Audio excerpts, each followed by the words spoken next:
চমৎকার ভাবে এক আয়াত আগে 30 নম্বর আয়াতে আল্লাহ পুরুষদেরকে দৃষ্টি হেফাজতের নির্দেশ দান করেছেন।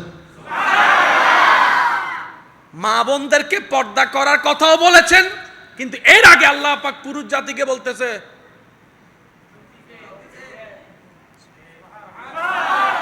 এবার আপনি কোথাও গেছেন,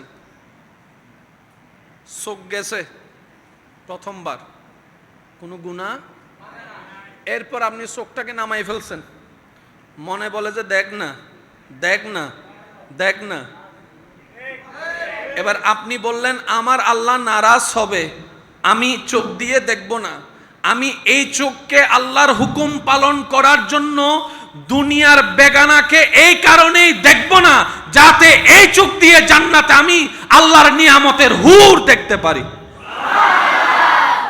যুদ্ধ চলতেছে এখন মনের সাথে চোখের সাথে। মনে বলে সাহায্য না, চোখে হদ দেন। আশা করি একটু বুঝতে পারবেন ভাইয়া, মনোযোগ।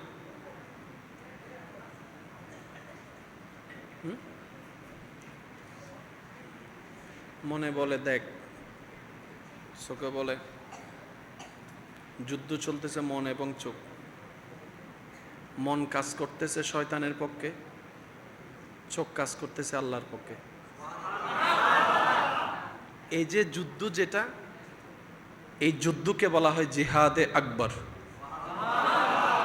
আর একটু জোরে বলি না, আমি সহজ ভাষায় বলার চেষ্টা করছি যাতে আপনাদের মাথায় এবং মনে থাকে এবং মিলও খুঁজে পান। মনে বলে দেখ, চোখে বলে দেখব না।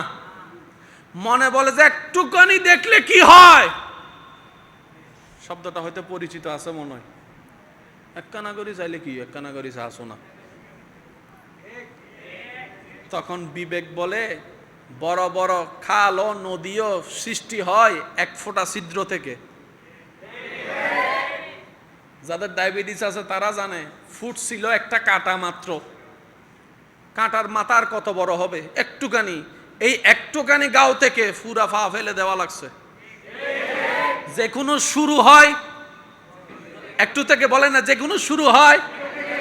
তখন বিবেক বলে আমি দেখব না, একটু ছিদ্র হতে দিব না। এইবার আপনি যখন চোখটা ওখান থেকে হেফাজত করে ফেললেন, আল্লাহ পাক এটার উপর খুশি হয়ে আপনার সারা জীবনের গুনাহ মাফ করে দিতে পারে।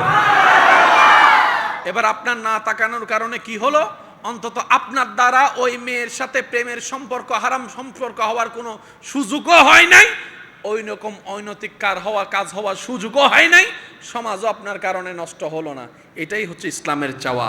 ইসলামের চাওয়া হচ্ছে মানব জাতি যেন সুন্দর জীবন যাপন করে ভালো থাকে।